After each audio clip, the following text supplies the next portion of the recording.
الحمد لله نحمده ونستعينه ونستغفره ونؤمن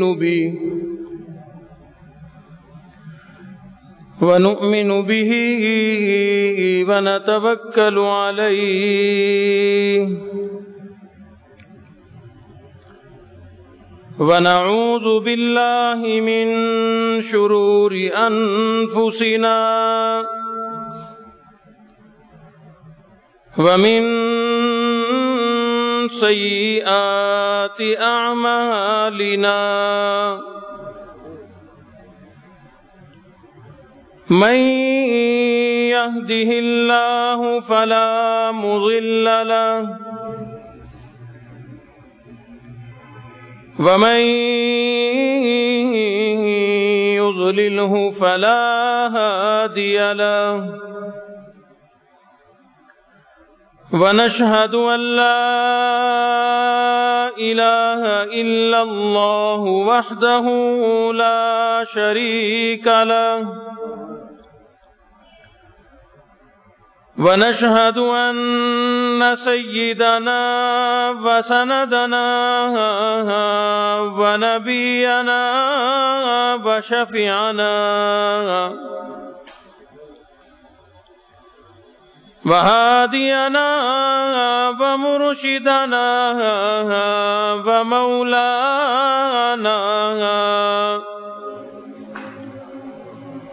ومولانا محمدا عبده ورسوله أرسله بالحق بشيرا ونذيرا صلى الله تعالى عليه وعلى آله وأصحابه وأزواجه وذرياته وبارك وسلم تسليما كثيرا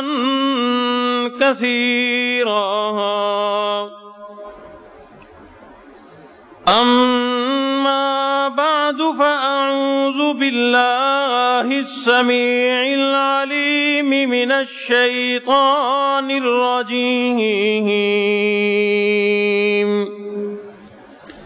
بسم الله الرحمن الرحيم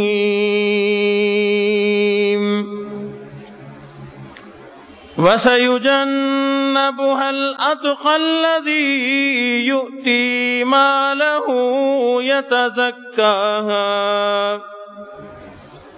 وما لأحد عنده من نعمة تجزاها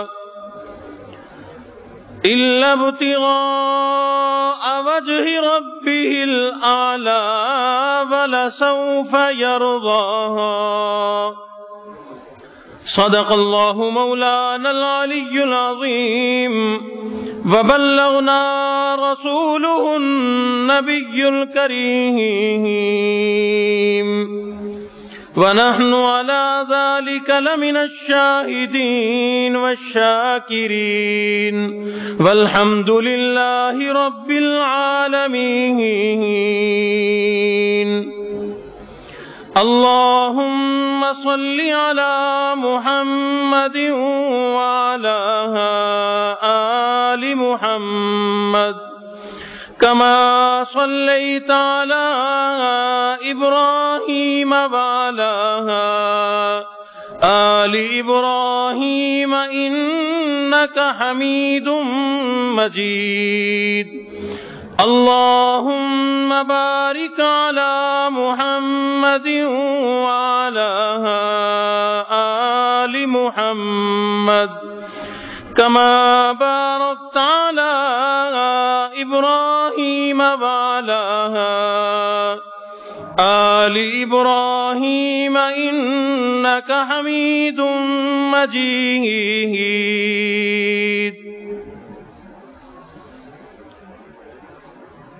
امام الانبیاء کے جانثاروں کی جماعت پر، امام الانبیاء کے جانثاروں کی جماعت پر حمیت ناز کرتی ہے، شرافت ناز کرتی ہے۔ وہی صدیق اکبر ہے جو یار غار کہلائے،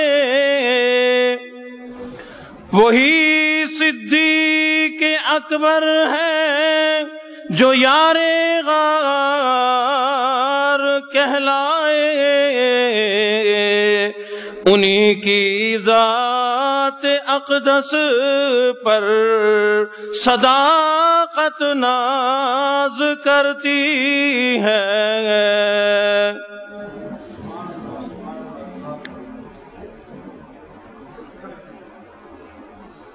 انتہائی واجب الاحترام معزز سامعین،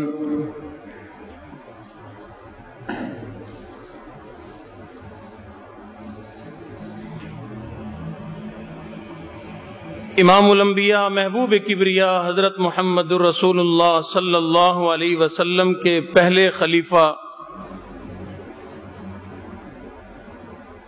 امیر المؤمنین خلیفۃ المسلمین خلیفہ بلا فصل صدیق و عتیق رضی اللہ تعالی عنہ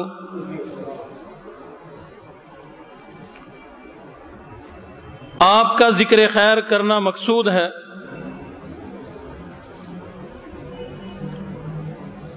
اسی ماہ مبارک میں جمادی الثانی میں سیدنا ابو بکر صدیق رضی اللہ تعالیٰ عنہ وہ ہستی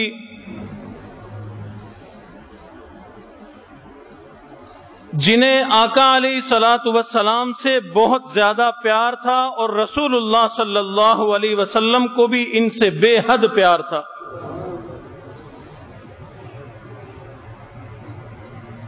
وہ ہستی اس دنیا سے اسی ماہ مبارک میں رخصت ہوئی۔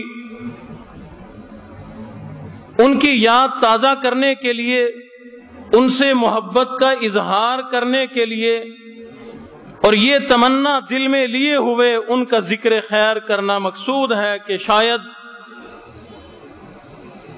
جو ہستی رسول اللہ صلی اللہ علیہ وسلم کی ذات گرامی کو بے حد پیاری ہے، اس سے ہم پیار اور محبت کا اظہار کریں، شاید میرے اللہ کو اور اللہ کے پاک پیغمبر کو یہ ہماری ادا، یہ محبت، یہ انداز پسند آ جائے اور کل قیامت والے دن سفارش کا، شفاعت کا باعث بن جائے۔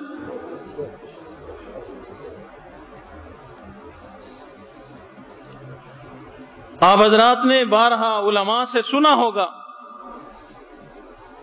جلسوں کے اشتہارات میں لکھا ہوا پڑا ہوگا کہ خلیفہ بلا فصل سیدنا ابو بکر صدیق رضی اللہ تعالی عنہ بلا فصل خلیفہ ہے۔ آقا علیہ الصلوۃ والسلام کی رحلت کے فوراً بعد یہ خلیفہ بنے، درمیان میں اور کوئی خلیفہ نہیں آئے، اسی لیے ان کو خلیفہ بلا فصل کہا جاتا ہے، بالکل متصل زمانہ۔ یہ بات تو عام ہے اور سمجھ میں بھی آتی ہے۔ میں عرض کیا کرتا ہوں کہ سیدنا ابو بکر صدیق رضی اللہ تعالیٰ عنہ یہ وہ ہستی ہے، یہ وہ ذات ہے، اللہ نے ان کے اندر جو خوبیاں خود رکھی، وہی خوبیاں میرے اللہ کو اتنی پسند آئیں۔ ان کا قربانی دینے کا جذبہ، امام الانبیاء سے محبت کرنے کا جذبہ، آپ کی زیارت کرنے کا جذبہ، ساری زندگی میں اپنا تن من دھن سب کچھ آقا علیہ الصلوۃ والسلام کی محبت میں قربان کرنے کا جذبہ میرے اللہ کو اتنا پسند آیا کہ اللہ نے جناب ابو بکر صدیق کو عظمتوں اور شان اور بزرگی اور بڑائیوں کا منبع بنا دیا۔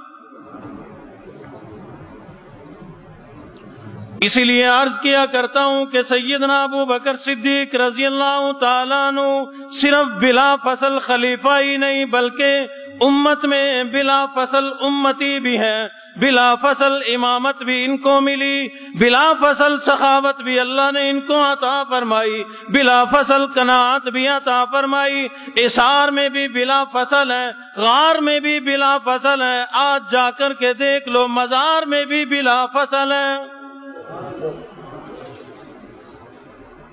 اللہ نے بے شمار خوبیاں ان کو عطا فرمائی۔ کلمہ شہادت کی جب باری آتی ہے وہاں پر بھی یہ نظر آتے ہیں کہ امت میں یہ کلمہ شہادت پڑھنے میں بھی بلا فصل ہے۔ ان سے پہلے کسی نے کلمہ نہیں پڑھا، سب سے پہلے امام الانبیاء محبوب کبریا حضرت محمد الرسول اللہ صلی اللہ علیہ وسلم کی ذات گرامی نے جب نبوت کا اعلان فرمایا، سب سے پہلے اگر آپ کی نبوت کی تصدیق کی گئی تو وہ سیدنا ابو بکر صدیق کی طرف سے کی گئی۔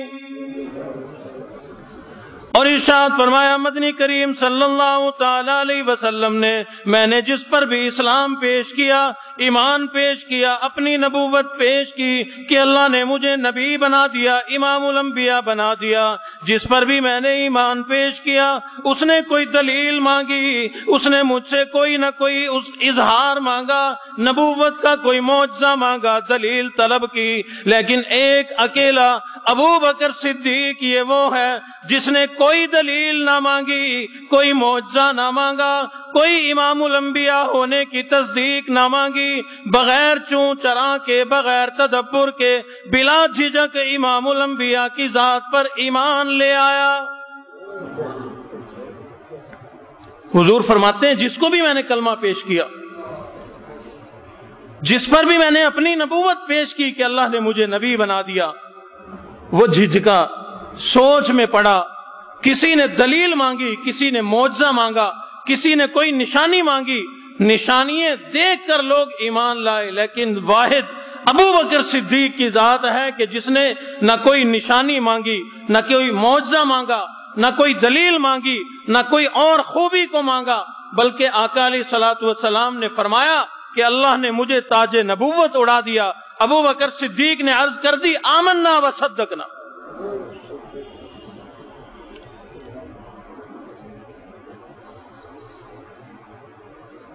ایک آدمی آیا، آ کر کے عرض کی یا رسول اللہ صلی اللہ علیہ وسلم آپ کی ذات کو ماننے کو تیار ہوں لیکن کوئی دلیل دکھاؤ۔ نبیوں کو اللہ معجزات عطا فرماتے ہیں، آپ کو کیا معجزہ ملا؟ اپنی سوچ سے کہتا ہوں فرمایا ہوگا کہ وہ نبی تھے جن کو 1 2 3 4 گنتی کے معجزات ملے۔ میں تو نبیوں کا بھی نبی ہوں، رسولوں کا بھی رسول ہوں، پیغمبروں کا پیغمبر ہوں۔ اللہ نے مجھے جو تاج نبوت عطا فرمایا وہ کلیم اللہ والا تاج نہیں، وہ اسماعیل ذبیح اللہ والا تاج نہیں، وہ اور نبیوں والا روح اللہ والا تاج نہیں، بلکہ اللہ نے امام الانبیاء والا تاج مجھے عطا فرمایا۔ مجھے گینے چینے معجزات نہیں ملے۔ حضور نے فرمایا نوجوان بتلا کیا دلیل مانگتا ہے، کیا دلیل مانگتا ہے، اپنے منہ سے سوال کر۔ کہنے لگا کہ میں سوال نہیں کرتا، اگر آپ نبی ہیں تو کوئی معجزہ دکھلائیں۔ حضور علیہ الصلوۃ والسلام نے فوراً ارشاد فرمایا نوجوان وہ سامنے تم درخت دیکھتے ہو؟ عرض کرنے لگا ہاں ہاں مجھے نظر آ رہا ہے۔ فرمایا کہ جہاں چلا جا اس درخت کو جا کر میرا پیغام دے دے کہ تجھے امام الانبیاء بلا رہے ہیں، تجھے نبی نے بلایا ہے، تجھے اللہ کے پاک پیغمبر نے بلایا ہے، جا کر کے اس درخت کو، سامنے نظر آنے والے درخت کو میرا پیغام دے دو۔ حضور علیہ الصلوۃ والسلام کا یہ پیغام لے کر وہ نوجوان اس درخت کے پاس گیا، درخت کو جا کر کے یہ صدا بلند کر دی، امام الانبیاء نے تجھے بلایا ہے، یہ پیغام دیا ہے۔ مورخین نے لکھا ہے، سیرت کی کتابوں میں لکھا ہے، اس درخت نے یہ پیغام سنتے ہی 2 کروٹیں لی، ایک مرتبہ یوں دائیں کو جھکا، ایک مرتبہ یوں بائیں کو جھکا، اپنی جڑوں کو زمین سے اکھیڑ لیا اور یوں انسانوں کی طرح سے چلتا چلاتا آقا کی خدمت میں آ کر کے عرض کرنے لگا، لبیک یا رسول اللہ۔ اے اللہ کے پاک پیغمبر، آپ کا حکم آیا، آپ کا پیغام آیا اور میں آپ کے قدموں میں حاضر ہو گیا، آپ ارشاد فرمائے، آپ ارشاد فرمائے، میرے لیے کیا حکم ہے؟ حضور نے فرمایا بس اتنا ہی حکم تھا، یہاں تک آنا ہی تیرے ذمہ داری تھی، تیری ڈیوٹی تھی، جا اپنی جگہ پر واپس چلا جا۔ لکھا ہے کتابوں میں وہ درخت انسانوں کی طرح سے چلتا ہوا واپس اپنی جگہ پر جا کر کے گڑ گیا جس طرح سے پہلے تھا۔ حضور نے اس نوجوان کی طرف دیکھا، اے نوجوان بتلا یہ دلیل کافی ہے یا اور کوئی دلیل ملے؟ فوراً قدموں میں گر گیا اور عرض کی، اشہد ان لا الہ الا اللہ واشہد ان محمد الرسول اللہ۔ تقریباً تمام صحابہ نے کوئی نہ کوئی دلیل دیکھی، خود طلب کی یا اچانک سامنے کوئی بات رونما ہوئی، پھر برداشت نہ ہوا، سمجھ گئے کہ یہ تو امام الانبیاء ہے، جس طرح سے خود دعویٰ کرتے ہیں، فوراً قدموں میں آ گرے۔ حضور علیہ الصلوۃ والسلام اپنے دوست، اپنے یار سیدنا ابو بکر صدیق رضی اللہ تعالیٰ عنہ کے ساتھ جنگل میں تشریف لے جا رہے ہیں۔ وہاں پر حضرت عبداللہ ابن مسعود رضی اللہ تعالیٰ عنہ بکریاں چرا رہے ہیں، بکریاں چرائی جا رہی ہیں۔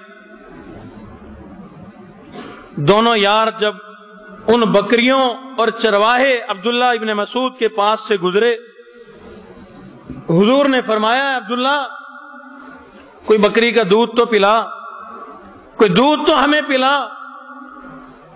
کہنے لگے کہ میں تو ان کا چرواہا ہوں، مجھے اجازت نہیں ان کا دودھ نکالنے کی، مالکوں کی ہیں یہ تو، میں تو چرایا کرتا ہوں، شام کو جن کی بکریاں ہیں وہ مجھے کچھ دودھ یا کچھ اور انعام وغیرہ دے دیتے ہیں، میرا گزارا ہو جاتا ہے۔ اسلام ابھی قبول نہیں کیا، اور ایمانداری کا حال دیکھو کہ یہ لوگ کہاں پہنچے ہوئے ہیں۔ ایک دو نہیں، بے شمار صحابہ اکرام اسلام لانے سے پہلے اور غیر مسلم بھی جھوٹ نہیں بولتے تھے، دغا نہیں دیتے تھے، فراڈ نہیں کرتے تھے۔ حضور نے فرمایا، اے عبداللہ چلو یہ بکریاں، دودھ دینے والی بکریاں تو تیرے مالکوں کی ہیں، تو نے صحیح سلامت ان کو پہنچانی ہے، شام کو وہ دودھ نکالیں گے۔ کوئی ایسی بکری، اپنے لفظوں میں کہتا ہوں، فرمایا ہوگا کوئی لیلی ایسی دے دو جو دودھ نہ دیتی ہو، جو دودھ نہ دیتی ہو۔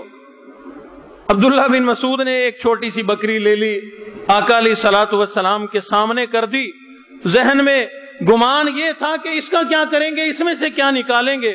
لکھا ہے حضور علیہ الصلوۃ والسلام نے اس کی پیٹھ پر ہاتھ پھیرا اور اس کے چھوٹے چھوٹے تھنوں کو ہاتھ لگایا، دیکھتے ہی دیکھتے تھن بڑے ہو گئے اور تھنوں میں دودھ آ گیا۔ حضور علیہ الصلوۃ والسلام نے ان تھنوں میں سے بکری کا دودھ دوہا، خود بھی پیا، ابو بکر کو بھی پلایا، عبداللہ ابن مسعود کو بھی پلایا۔ اس کے بعد حضور علیہ الصلوۃ والسلام نے بکری کو حکم دے دیا، اے ننھی منی بکری اپنے تھنوں کو سکیڑ لے۔ دیکھتے ہی دیکھتے تھن اپنی پرانی حالت میں، چھوٹی چھوٹی حالت میں واپس آ گئے۔ عبداللہ ابن مسعود نے جب یہ منظر دیکھا، یہ نظارہ دیکھا، آقا علیہ الصلوۃ والسلام تو بکری کو یہ حکم دے کر کے چل دیے، عبداللہ ابن مسعود سے رہا نہ گیا، پیچھے پیچھے دوڑ کر آئے اور قدموں میں گر گئے، عرض کرنے لگے کہ مجھے بھی اپنے غلاموں میں شریک کرتے چلے جاؤ، مجھے اس حال میں چھوڑ کر نہ جاؤ۔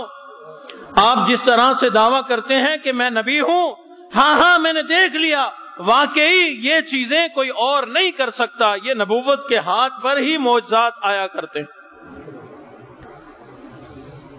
تو جس پر بھی اسلام پیش کیا، ایمان پیش کیا، وہ جھجکا، وہ سوچ میں پڑ گیا، تدبر میں پڑ گیا، پریشان ہوا، دلیل مانگی، معجزہ مانگا، حتیٰ کہ بے ادبی کرنا مقصود نہیں، عزتیں گھٹانا بڑھانا مقصود نہیں، تاریخی واقعات ہیں۔ سیدنا علی المرتضی رضی اللہ تعالیٰ عنہ ابھی چھوٹے ہیں، حضور نے اسلام کی دعوت دی، حضرت علی نے عرض کر دی کہ میں اپنے ابا سے مشورہ کروں گا، یعنی سوچنے کا وقت مانگا، اور پھر اگلے دن آ کر کے اسلام قبول کیا۔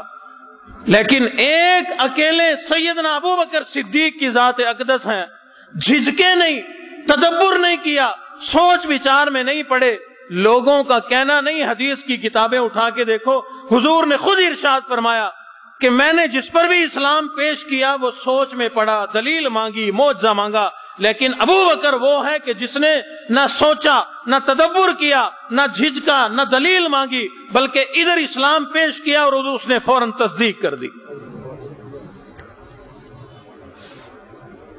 تو سیدنا ابو بکر صدیق رضی اللہ تعالیٰ عنہ ایمان لانے میں، امتی بننے میں بھی بلا فصل ہیں، کوئی درمیان میں نہیں۔ جس طرح سے خلافت میں بلا فصل، کلمہ شہادت میں بلا فصل ہیں، اسی طرح سے امامت میں بھی بلا فصل ہیں۔ امام الانبیاء محبوب کبریا حضرت محمد الرسول اللہ صلی اللہ علیہ وسلم کی زندگی مبارک میں، آپ کی حیات مبارک میں کسی اور کو یہ جرت حاصل نہ ہو سکی کہ وہ آپ کی زندگی میں آپ کے مصلی پر کھڑے ہو کر امامت کرائے، جماعت کی نماز پڑھائے، کسی اور کو یہ جرت حاصل نہیں ہوئی۔ ایک اکیلے ابو بکر کی ذات اقدس ہیں، آپ علیہ الصلوۃ والسلام کی زندگی میں 17 نمازیں آپ کے مصلی پر کھڑے ہو کر جماعت کی نماز امامت کرائی ہے۔ واقعات میں لکھا ہے آپ علیہ الصلوۃ والسلام پر آخری ایام ہیں، بیماری کا بہت زیادہ غلبہ ہے، بار بار غشی طاری ہوتی ہے، بے ہوشی طاری ہوتی ہے، جو ہی کچھ ہوش آتا ہے فوراً سوال کرتے ہیں کیا لوگوں نے نماز پڑھ لی؟ عرض کی جاتی ہے کہ نہیں، آپ کے منتظر ہیں، آپ تشریف لائیں۔ نماز کا وقت ہو چکا تھا، حضور نے حکم فرمایا کہ ابو بکر کو کہو نماز پڑھائے۔ مری ابا بکرن ان یصلی الناس، لوگوں کی جماعت کی نماز ابو بکر کرائے، ابو بکر امامت کرائے۔ لکھا ہے کتابوں میں، اگلی صف میں مصلی کے قریب سیدنا عمر فاروق رضی اللہ تعالیٰ عنہ بیٹھے تھے۔ لوگوں کے ذہن میں یہ بات تھی کہ امامت جماعت کرانا ہی مقصود ہے، انہوں نے حضرت عمر فاروق کو آگے کر دیا تاکہ جماعت ہو، وقت نکلا جا رہا ہے۔ صفیں سیدھی ہو گئی۔ جیسے ہی حضرت عمر رضی اللہ تعالیٰ عنہ نے جماعت کی نماز امامت کے لیے اللہ اکبر کی صدا لگائی، حالانکہ حضور کسی حد تک بے ہوشی کے عالم میں ہے، غشی طاری ہوتی ہے، حضور کے کانوں میں جب یہ آواز پڑی فوراً غصے سے یہ ارشاد فرمایا کہ میری زندگی میں ابو بکر کے سوا میرے مصلی پر کوئی کھڑا نہیں ہو سکتا۔ خلافت میں بلا فصل، کلمہ شہادت میں بلا فصل، امامت میں بلا فصل، 1 2 3 نہیں، 17 نمازیں امامت کرائی ہے سیدنا ابو بکر صدیق رضی اللہ تعالیٰ عنہ نے آقا علیہ الصلوۃ والسلام کی حیات مبارک میں۔ اور امامت میں بلا فصل ہیں تو قناعت میں بھی بلا فصل ہیں۔ قناعت میں بلا فصل، آج کل یہ چیز جس کو قناعت کہا جاتا ہے مسلمان کی زندگی سے ختم ہو رہی ہے۔ قناعت کو اسلام کی تعلیمات سمجھا ہی نہیں جاتا، اور بہت سو کو تو پتہ ہی نہیں ہوگا کہ قناعت ہے کس مرض کا نام۔ قناعت کہتے ہیں تھوڑے میں گزارا کرنا، تھوڑے میں گزر اوقات کر لینا، جو اللہ نے دیا ہے صبر شکر کے ساتھ اس میں گزارا کر لینا، نہ شکوہ کرنا، نہ لوگوں سے باتیں کرنا، نہ ہرس کرنا، نہ طمع کرنا، نہ کمانے کے پیچھے پڑنا، جو ملے بس اس میں گزارا کر لینا۔ کم سے کم میں تھوڑے سے تھوڑے میں گزارا کر لینا. خلیفہ بن گئے. ایک روز اپنے گھر آئے, بیوی نے کچھ میٹھا کھانے میں پیش کر دیا, میٹھا پیش کر دیا. بیوی خوش ہوگی کہ میری بلے بلے ہو جائے گی, آج تعریف ہوگی کہ میں نے میٹھا بنا دیا. سیدنا ابو بکر صدیق رضی اللہ تعالیٰ عنہ نے سوال کیا اپنی بیوی سے کہ نہ میں میٹھا لے کے آیا, نہ چربی لے کے آیا, نہ چینی شکر لے کے آیا, تو میرے گھر میں اتنی طاقت, اتنی وسعت, اتنی مالداری کہاں سے آئی کہ دوسرا کھانا بھی پک جائے اور میٹھا بھی پک جائے؟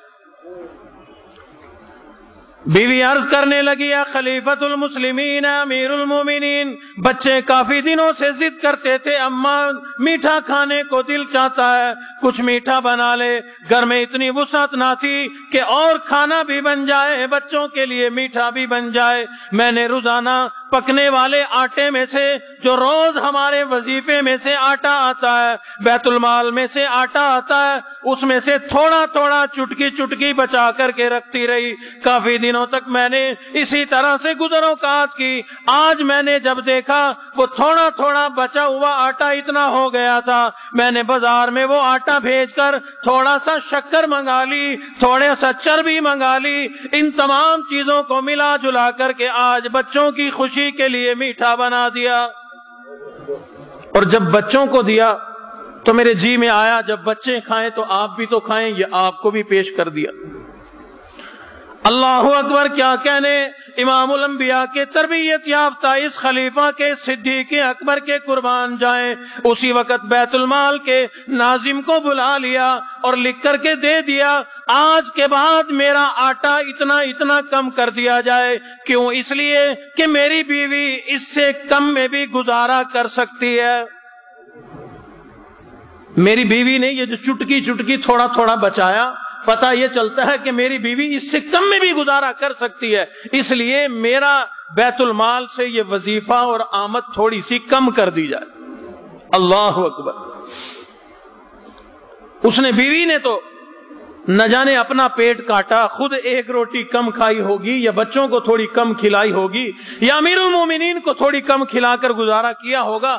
اس انداز میں تھوڑا تھوڑا آٹا بچایا اور اس کو بیچ کر میٹھا بنایا, تو امیر المومنین نے اتنا وظیفہ اپنا کم کرا دیا کہ میری بیوی اس میں گزارا کر سکتی.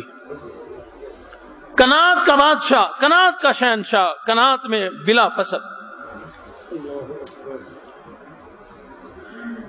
اور سخاوت میں تو ان کے کیا کہنے, سخاوت میں تو کیا کہنے. اللہ رب العزت کو ان کا لقب صدیق منظور تھا, نہ جانے اس میں کیا راز پوشیدہ ہے, ورنہ ان کا لقب ان کو وہ ملتا جو عثمان غنی کو ملا, ان کو وہ لقب ملتا. یہ سخاوت کے تاجدار بننے تھے, اتنی سخاوت کے دریا بہائے, اتنی سخاوت کی, اتنی سخاوت کی. علماء نے لکھا ہے کل قیامت کے دن ہر انسان کی وہاں پر حاضری ہوگی. میں بھی اللہ کے سامنے پیش ہوں گا, آپ بھی اللہ کے سامنے پیش ہوں گے. سوال کیا جائے گا کہ اپنی زندگی کی کوئی پونجی لاؤ, یہاں چلنے والا کوئی سکہ لاؤ, جنت میں داخلے کے لیے کوئی نیکیاں دکھلاؤ, کہ دنیا میں تم کیا کرتے رہے. کوئی وہاں کہے گا کہ میں تو بھائی لوہار تھا, لوہار کا کام کرتا رہا, یہی ساری زندگی کا میرا کام. کوئی کہے گا میں تو سنار تھا, ساری زندگی میں نے یہی کام کیا. کوئی کہے گا میں لوہے کا کام کرتا, میں لکڑی کا کام کرتا. کوئی کہے گا میں مستری تھا, کوئی کہے گا میں مزدور تھا. آئے گی سیدنا ابو بکر صدیق رضی اللہ تعالیٰ عنہ کی باری. اللہ فرمائیں گے اے ابو بکر تیری جمع پونجی کیا ہے, تو دنیا سے کیا لایا. سیدنا ابو بکر صدیق دوڑ کر بلال حبشی کو پکڑ کر کے لے آئیں گے, جس کو اپنا مال خرچ کر کے آزاد کرایا اللہ کی رضا حاصل کرنے کے لیے. دوڑ کر ابو فقیہہ کو لے آئیں گے, جن کو اللہ کے نام پر اللہ کی خوشی کے لیے آزاد کرایا. دوڑ کر سید نادیہ اور وہ تمام کے تمام حضرات جن کو مال خرچ کر کے آزاد کرایا. سب کو لا کر اللہ کی خدمت میں پیش کر دیں گے کہ میری ساری زندگی کی کمائی یہ آپ کے سامنے موجود ہے۔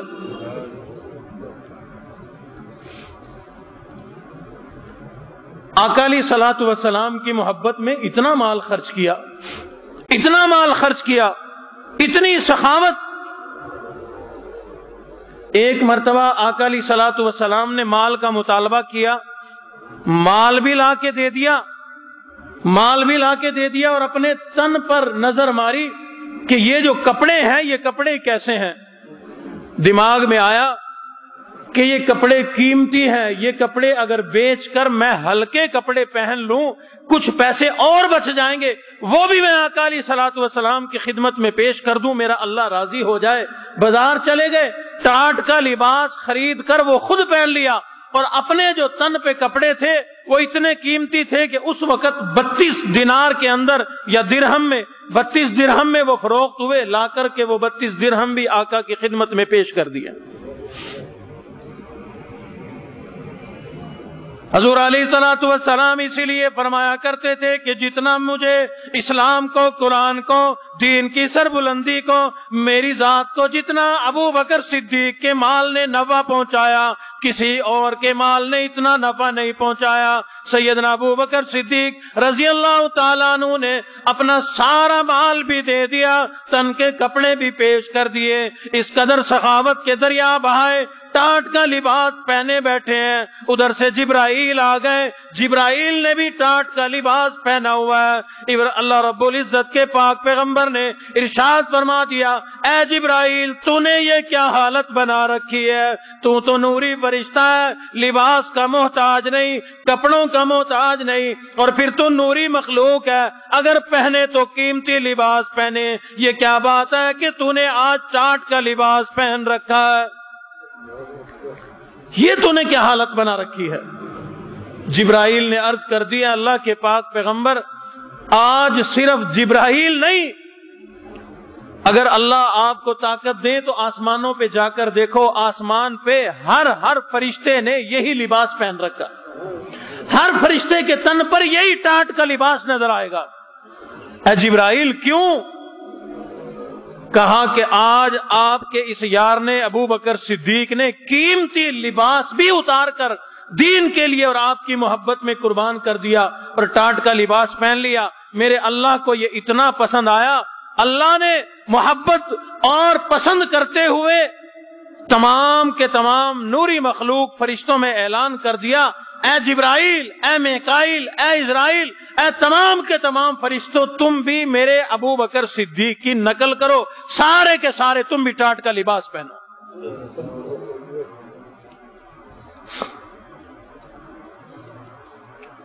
اور جبرائیل امین نے پیغام دیا کہ اللہ رب العزت آپ کے اس یار ابو بکر صدیق کو سلام دے رہے ہیں، آپ ان کو سلام دے دو، سلام دے دو۔ اور بڑی عجیب بات کی جبرائیل امین نے، اللہ رب العزت فرما رہے ہیں کہ آپ اپنے اس محبوب دوست سے، ابو بکر صدیق سے ذرا پوچھ کر تو بتلاؤ۔ اللہ پوچھتے ہیں، اے ابو بکر کیا تمہیں اللہ سے راضی ہے؟ ذرا پوچھ کر تو بتلاؤ۔ اللہ رب العزت نے سلام بھی بھیجا ہے اور یہ سوال بھی کیا ہے کہ آپ اپنے اس یار سے، ابو بکر سے پوچھ کر بتلاؤ کہ میں اللہ سے آپ کا یہ یار ابو بکر صدیق راضی ہے؟ حضور علیہ الصلوۃ والسلام نے ابو بکر صدیق کو اللہ کا سلام دیا کہ ابو بکر تجھے تیرا اللہ سلام بھیج رہا ہے، سلام دے رہا ہے۔ اور اللہ نے پوچھا ہے کہ پوچھ کر بتلاؤ کہ یہ ابو بکر میں اللہ سے راضی ہے۔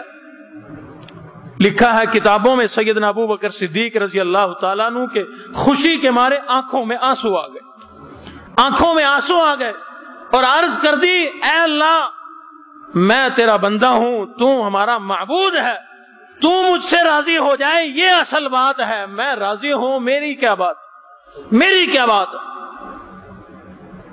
کتنا عظیم انسان جس سے اللہ رب العزت سلام بھیجیں اور اللہ رب العزت جس سے اس کی رضا اور خوشی پوچھیں کہ تو اللہ سے راضی ہے۔ اللہ اکبر، اللہ اکبر۔ امام الانبیاء کے علاوہ تاریخ میں یہ بات نہیں ملتی کہ کسی نبی سے بھی یہ سوال ہوا ہو. کسی نبی سے بھی یہ سوال نہیں ہوا کہ کیا تو اللہ سے راضی ہے. کسی نبی سے بھی یہ سوال نہیں ہوا. یہ سیدنا ابو بکر صدیق رضی اللہ تعالیٰ عنہ کی شان ہے کہ اللہ رب العزت سوال فرما رہے ہیں بطور اعزاز کے، بطور شان کے، بطور عظمت کے سوال کیا جا رہا ہے کہ اے ابو بکر بتلا تو صحیح کیا تو اپنے اللہ سے راضی ہے. کتنی بڑی شان اللہ رب العزت نے عطا فرمائی. اور یاد رکھیں یہ عظمتیں، یہ شان اور یہ بڑائی اور بزرگیاں ایسے ہی نہیں مل گئی، بلکہ اپنا تن من دھن سب کچھ اللہ کی رضا حاصل کرنے کے لیے قربان کر دیا. اپنی طرف سے میں یوں نہیں کہہ رہا، نہ علماء کی ہوئی بات کو نقل کر رہا ہوں، بلکہ اللہ رب العزت نے قرآن مجید میں خود ارشاد فرما دیا، فرمایا وَسَيُجَنَّبُهَا الْأَتْقَى الَّذِي يُؤْتِي مَالَهُ يَتَزَكَّى وَمَا لِأَحَدٍ عِندَهُ مِن نِعْمَةٍ تُجْزَىٰ. یہ ابو بکر صدیق یہ وہ ہے جو اپنا سارا کے سارا مال قربان کرتا پھرتا ہے، موقع تلاش کرتا پھرتا ہے، یہاں لگا دوں وہاں لگا دوں. دنیا کی کوئی لالچ نہیں، دنیا کا عہدہ کوئی نہیں چاہیے، بلکہ میں اللہ کی رضا حاصل کرنے کے لیے مال کو خرچ کرتا پھرتا ہے. مال لگانا، مال خرچ کرنا اور دنیا کا کوئی منصوبہ نہیں بنایا ہوا کہ مجھے کوئی عہدہ مل جائے، منصب مل جائے، بدلے میں مال مل جائے. کوئی اور منشا نہیں، کوئی اور مرضی نہیں، بلکہ اللہ نے خود گواہی دی کہ یہ مال اس لیے لگاتا ہے کہ اللہ اور اس کے رسول کو راضی کر دوں. دل میں سوال آتا ہے، دل میں سوال آتا ہے کہ جب مال اتنا اللہ کی رضا حاصل کرنے کے لیے خرچ کیا تو کیا اللہ راضی ہوا بھی صحیح کہ نہیں؟ اللہ راضی ہوا بھی صحیح کہ نہیں؟ اللہ رب العزت نے خود قرآن مجید میں آقا علیہ الصلوۃ والسلام کو مخاطب کرتے ہوئے ایک مقام پر تو ارشاد فرمایا کہ محبوب آپ کو اتنا دوں گا، اتنا دوں گا، اتنا دوں گا کہ آپ راضی ہو جائیں گے، آپ راضی ہو جائیں گے. اور ایک اور مقام پر سیدنا ابو بکر صدیق رضی اللہ تعالیٰ عنہ کے متعلق بھی اللہ رب العزت نے ارشاد فرمایا کہ میں اللہ کو راضی کرنے کے لیے اس نے اپنا مال اتنا خرچ کیا، اتنا خرچ کیا، میں اللہ کو راضی کر دیا، اب بدلے میں وَلَا سَوْفَ يَرْضَىٰ، میں اللہ بھی ابو بکر کو راضی کر دوں گا. جس کو راضی کرنے والی ذات اللہ رب العزت کی ذات ہو، اس کی شان کے کیا کہنے، اس کی عظمت کے کیا کہنے. میں ساری زندگی ابو بکر کرتا رہوں تو حضرت ابو بکر صدیق کی عظمت بیان نہیں ہو سکتی. کیسے بیان ہو؟ جس کی عظمت کو بیان قرآن کرے، جس کی عظمت کو بیان صاحب قرآن کرے، اور جس کی عظمت کو بیان تمام صحابہ کرتے چلے گئے، اور جس کی اس کی عظمت کا ٹھکانہ اس سے اندازہ لگا لو. آقا علیہ الصلوۃ والسلام نے ایک موقع پر ارشاد فرمایا، اللہ یہ جتنے بھی میرے جانثار غم گسار صحابہ اکرام ہیں، جس نے مجھ پر جو احسان کیا میں نے اس کا بدلہ چکا دیا، جس نے بھی جو احسان کیا. لیکن ابو بکر میرا وہ یار ہے کہ اس کے احسانات میرے اوپر اتنے ہیں کہ دنیا میں میں اس کے احسان کا بدلہ نہیں چکا سکتا. اے اللہ قیامت والے دن تو ہی اس کا بدلہ دے دینا. تو اللہ نے ارشاد فرمایا، محبوب آپ غم زدہ نہ ہو، آپ پریشان نہ ہو، آپ کو بھی راضی کر دوں گا اور آپ کے یار ابو بکر صدیق کو بھی راضی کر دوں گا، اتنا دوں گا. تو سیدنا ابو بکر صدیق سخاوت میں بھی بلا فصل. ان کی زندگی کا جو باب اٹھا کر کے دیکھو گے بلا فصل نظر آئیں گے. زیارت میں بھی بلا فصل. اوروں نے بھی زیارت کی، لیکن جیسی زیارت سیدنا ابو بکر صدیق نے کی کوئی اور صحابی بھی ایسی زیارت نہیں کر سکا. تاریخ اٹھاؤ، سیرت کی کتابیں اٹھاؤ، ذوق ہو مطالعہ کر کے دیکھو.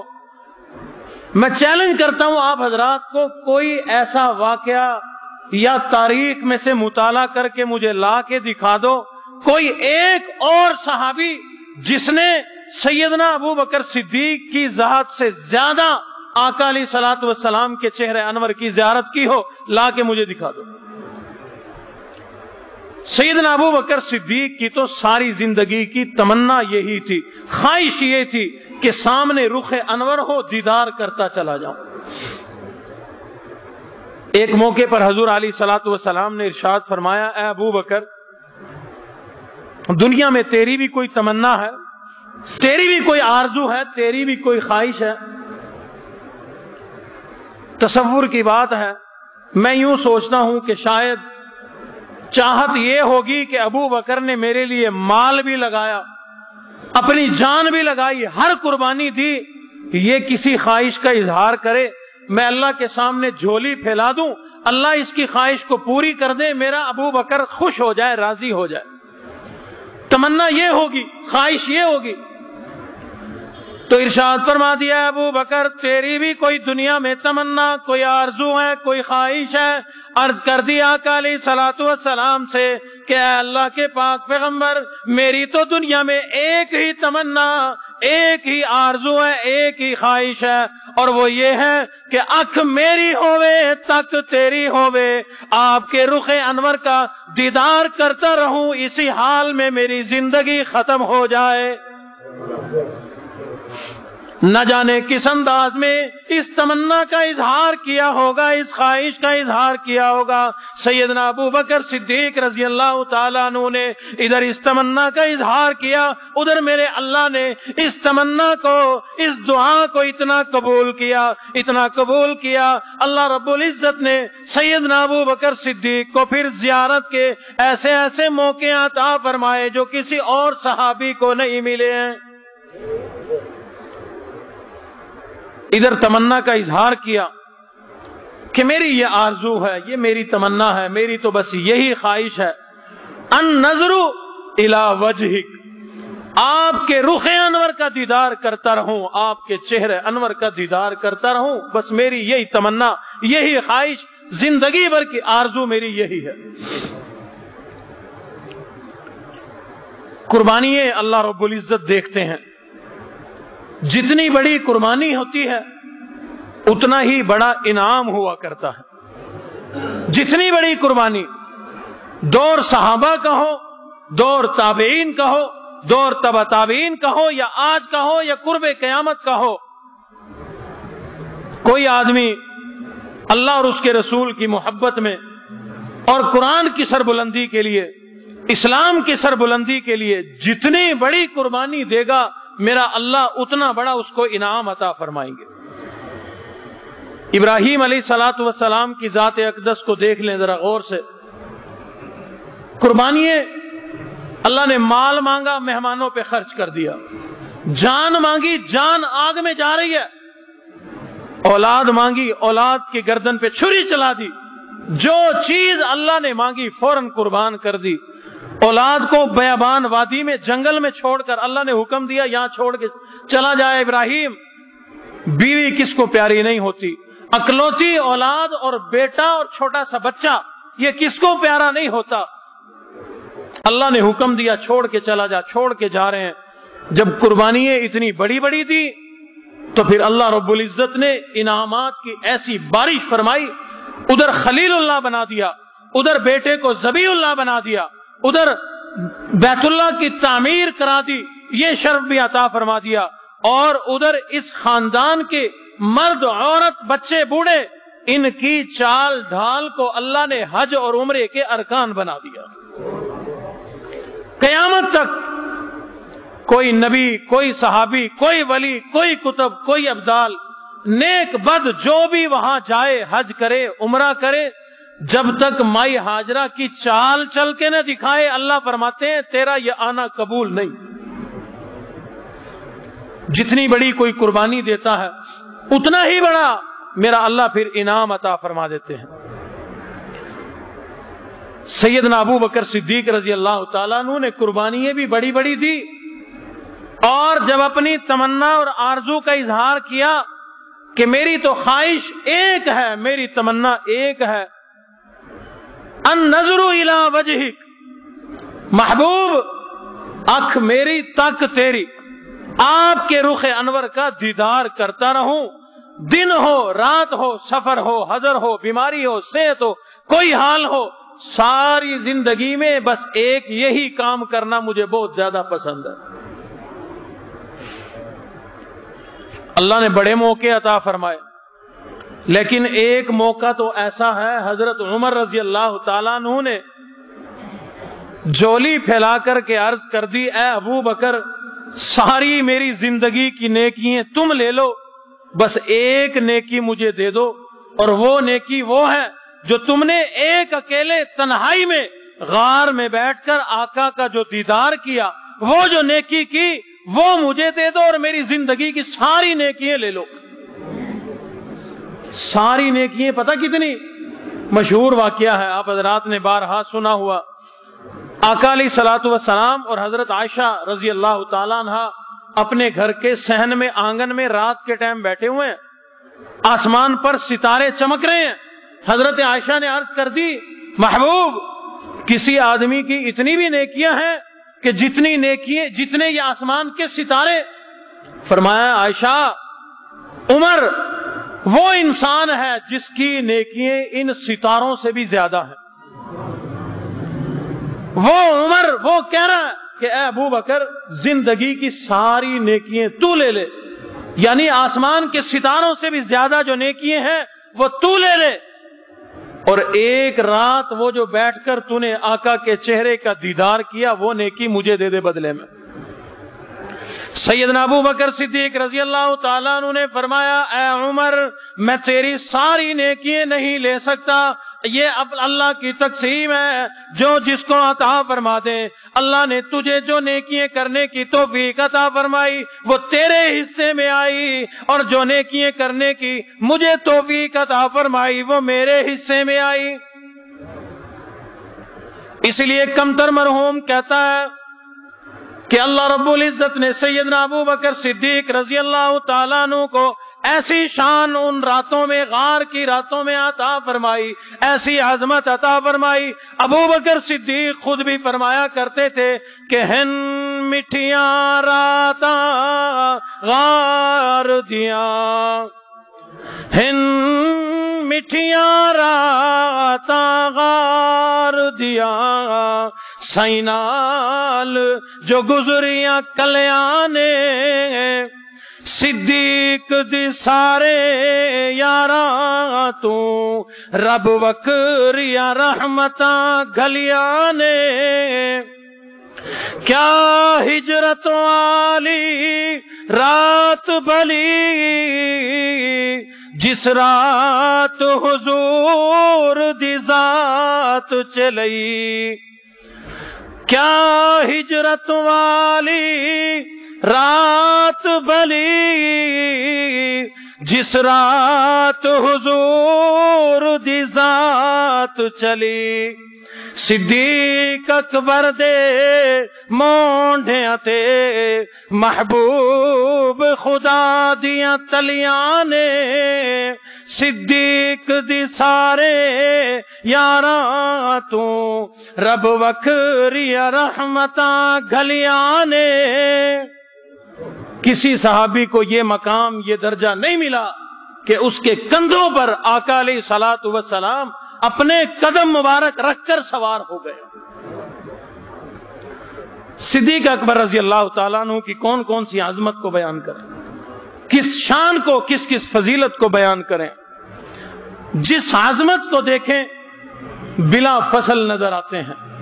کلمہ شہادت میں بلا فصل، خلافت میں بلا فصل، امامت میں بلا فصل، قناعت میں بلا فصل، سخاوت میں بلا فصل، اور خدمت میں بلا فصل، احسار میں بلا فصل، قربانی میں بلا فصل، غار میں بلا فصل، مزار میں بلا فصل، اور تقوی اور طہارت میں ان جیسا انسان کوئی پیدا نہیں ہوا۔ ایسا تقوی، ایسی طہارت، یہ تمام عظمتیں اور شان ملی کیوں؟ میرا اپنا تجزیہ ہے، علماء سے سنی ہوئی بات نہیں، میرا اپنا تجزیہ ہے۔ کہ اللہ نے اتنی بڑی شان اور عظمت اور یہ اتنی خوبیاں ان کی ذات میں رکھ کیسے دی تھی؟ سوال ہوتا ہے نا بھی اتنا کچھ انہوں نے کیسے سیکھ لیا، کیسے اپنا لیا، کیسے مل گیا؟ ایک بات تو یہ ہے جو میں تفصیل سے بتلا چکا ہوں کہ جتنی بڑی قربانی اتنا بڑا انعام. اور دوسری بات یہ، انہوں نے ساری زندگی آقا علیہ الصلوۃ والسلام کے سراپا اقدس کو غور سے دیکھا، جیسی چال چلتے دیکھا ویسی چال کو بنایا، جیسا پہنے دیکھا ویسا پہنا، جیسا عمامہ رکھے ہوئے دیکھا ویسا عمامہ شریف بنایا، جیسی گفتار، جیسی رفتار، جیسی تلاوت، جیسی قربانی، جیسی سخاوت، قناعت، تقوی، طہارت، صبر، علم، حلم، آقا علیہ الصلوۃ والسلام کو تمام خوبیوں کا مجموعہ دیکھا. سیدنا ابو بکر صدیق نے وہ تمام خوبیاں اپنانے کی کوشش کی. اللہ رب العزت نے نبی اور صدیق میں مماثلت اور یکسانیت پیدا کر دی.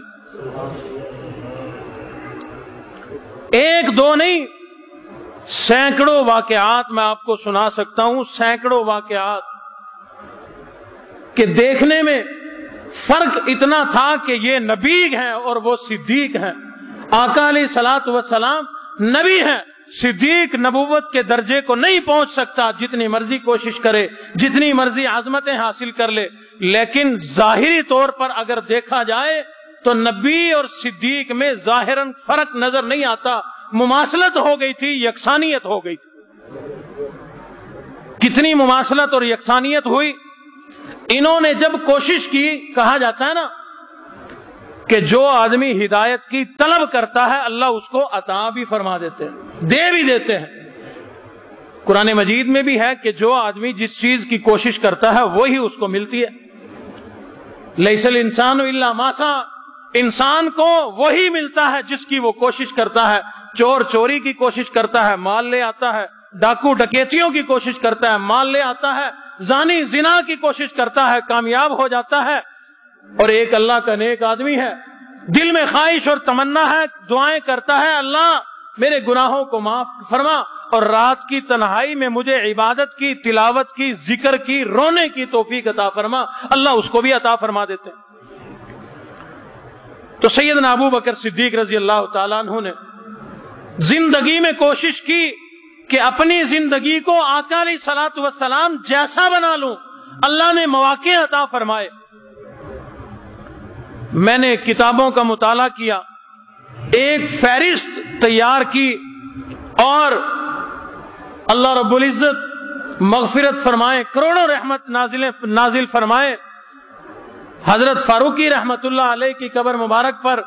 انہوں نے مورخ آدمی، سیاںا سمجھدار آدمی، انہوں نے ایک فہرست اپنی کتاب کے اندر چھاپی ہے. بیان میں بھی انہوں نے بیان کی کہ اللہ رب العزت نے سیدنا ابو بکر صدیق رضی اللہ تعالیٰ عنہ کی زندگی میں اور نبی علیہ الصلوۃ والسلام کی زندگی میں بڑی مماثلت کر دی تھی، ایک جیسے نظر آتے ہیں. میں عرض کر چکا ہوں صدیق نبی کے مقام کو نہیں پہنچ سکتا، لیکن محبت، رغبت، کوشش کی وجہ سے اللہ نے بے شمار باتوں میں مماثلت پیدا کر دی تھی. حضور علیہ الصلوۃ والسلام دنیا سے رخصت ہوئے پیر کے دن، سوموار کے دن. سیدنا ابو بکر صدیق دنیا سے رخصت ہوئے پیر کے دن. آپ علیہ الصلوۃ والسلام آخری عمر میں بیماری ہوئی، وفات سے 15 دن پہلے سر میں درد ہوا اور صدیق کے بھی وفات سے 15 دن پہلے سر میں درد ہوا. آپ علیہ الصلوۃ والسلام 15 دنوں تک بخار رہا. سیدنا ابو بکر صدیق کو بھی 15 دنوں تک بخار رہا. آپ علیہ الصلوۃ والسلام کو بھی زہر دیا گیا، یہودی نے زہر دیا. سیدنا ابو بکر صدیق کو بھی یہودی نے زہر دیا. نبی کو بھی زہر کھانے میں دیا گیا، صدیق کو بھی زہر کھانے میں دیا گیا. نبی علیہ الصلوۃ والسلام کے اس زہریلے کھانے میں شامل ایک صحابی تھا، وہ شہید ہو گیا. صدیق کے ساتھ بھی جس کھانے میں، زہریلے کھانے میں، ایک صحابی شریک تھا، وہ شہید ہو گیا. اور صرف اتنا ہی نہیں، حضور علیہ الصلوۃ والسلام کے ایک نواسے شہید ہوئے ہیں. آپ حضرات جانتے ہیں سیدنا امام حسین رضی اللہ تعالیٰ عنہ، سیدنا صدیق اکبر کے بھی نواسے شہید ہوئے ہیں، عبداللہ ابن زبیر رضی اللہ تعالیٰ عنہ. اللہ نے اس قدر مماثلت پیدا فرما دی تھی، نبی علیہ الصلوۃ والسلام کے نواسے سیدنا حسین کو شہید کیا گیا اور ان کا سر تن سے جدا کر دیا گیا۔ ابو بکر صدیق کے بھی نواسے عبداللہ ابن زبیر کو شہید کیا گیا، ان کا بھی سر تن سے جدا کر دیا گیا۔ نبی کے نواسے کو حسین کو شہید کیا گیا خلافت کے مسئلے پر، اور حضرت ابو بکر صدیق کے نواسے عبداللہ ابن زبیر کو بھی شہید کیا گیا مسئلہ خلافت کی وجہ سے۔ مماثلت ہے بڑی۔ حضور علیہ الصلوۃ والسلام کے دو داماد عشرہ مبشرہ، جانتے ہیں نا عشرہ مبشرہ کن کو کہتے ہیں؟ ایک مجلس میں حضور علیہ الصلوۃ والسلام نے 10 آدمیوں کے بارے میں فرمایا جنتی جنتی جنتی، جنت کا ٹکٹ عطا فرمایا۔ ان لوگوں کو عشرہ مبشرہ کہا جاتا ہے۔ ان میں سے 2 رسول اللہ صلی اللہ علیہ وسلم کے داماد ہیں اور 2 سیدنا ابو بکر صدیق رضی اللہ تعالیٰ عنہ کے داماد ہیں۔ اور صرف اتنا ہی نہیں، حضور علیہ الصلوۃ والسلام کا آخری وقت ہے، حضور نے مسواک مانگی، مسواک طلب کی۔ صدیق کا آخری وقت ہے، انہوں نے بھی مسواک طلب کی۔ نبی علیہ السلام نے مسواک مانگی، دی کس نے؟ سیدہ عائشہ صدیقہ رضی اللہ تعالی عنہا نے اپنے منہ میں چبا کر دی، لعاب لگا کے دی۔ اور صدیق کا بھی آخری وقت ہے، مسواک مانگی، پاس عائشہ موجود ہے، عائشہ صدیقہ رضی اللہ تعالی عنہا نے اپنے منہ سے چبا کر کے صدیق کو دی۔ آخری وقت ہے۔ حضور علیہ الصلوۃ والسلام کی حیات مبارک زندگی کے آخری الفاظ ہیں الصلاۃ الصلاۃ الصلاۃ۔ ابو بکر صدیق کے بھی آخری الفاظ ہیں الصلاۃ الصلاۃ الصلاۃ۔ لوگوں نماز قائم کرنا، لوگوں نماز قائم کرنا۔ اور علماء اکرام نے لکھا ہے آقا علیہ الصلوۃ والسلام کا وصال ہو گیا پیر کے دن، سیدنا ابو بکر صدیق کا بھی وصال ہو گیا پیر کا دن ہے۔ اللہ رب العزت نے امام الانبیاء کو بھی 63 برس عمر عطا فرمائی، اللہ رب العزت نے صدیق اکبر کو بھی 63 برس عمر عطا فرمائی۔ آقا علیہ الصلوۃ والسلام دنیا سے رخصت ہو گئے، آپ کا وصال ہو گیا۔ آپ کے جسم اطہر کو، آپ کے جسم مطہر کو جس چرپائی پر رکھا گیا، اسی پر صدیق کے جسم اطہر کو رکھا گیا۔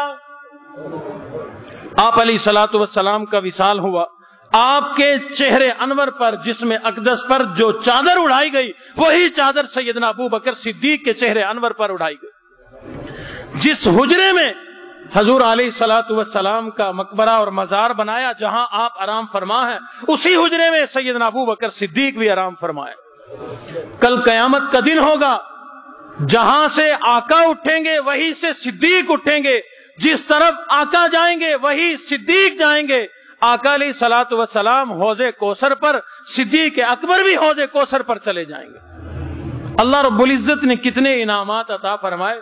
جس کی ہستی کو اللہ نے آقا علیہ الصلوۃ والسلام کی ہستی سے اتنا ملا دیا ہو، اتنی مماثلت کر دی ہو۔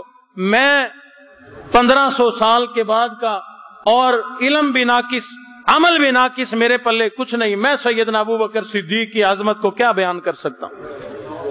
مقصد اور تمنا یہی ہے کہ اپنے ٹوٹے پوٹے الفاظ میں سیدنا ابو بکر صدیق رضی اللہ تعالیٰ عنہ کا تعارف کرا دوں۔ جو اللہ نے مجھے علم دیا، جو میری سمجھ میں آیا، آپ کو تعارف کرا دیا۔ اب آپ کی ذمہ داری ہے اپنے گھروں میں جا کر اپنے بچوں سے تعارف کراؤ، بچوں کو بتلاؤ کہ ابو بکر صدیق کون تھا، سوال کرو۔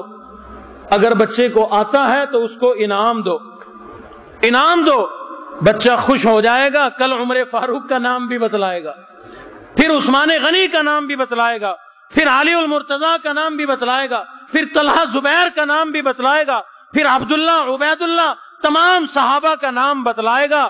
اور جس آدمی کو تمام صحابہ کا، جس بچے کو تمام صحابہ کا نام آتا ہو، آپ اس سے اور کیا چاہتے ہیں؟ پھر اس کی کمائی کھانا چاہتے ہیں؟ یاد رکھیں، نسخہ بتلانے لگا ہوں، تلاش خود کر لینا۔ تلاش کرو گے یقین بھی آئے گا، اور عمل پہ اور آپ کے اس دم میں پختگی بھی آئے گی۔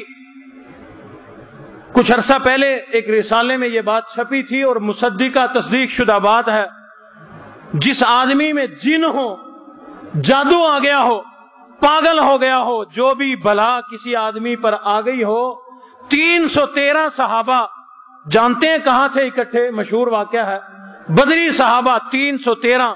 ان ناموں کو تلاش کرو، ان ناموں کو پڑھ کر 313 صحابہ کے نام پڑھ کر اس جن والے بندے پہ دم کرو. علماء نے لکھا ہے کہ جن 1 منٹ سے پہلے چھوڑ کر بھاگ جائے گا.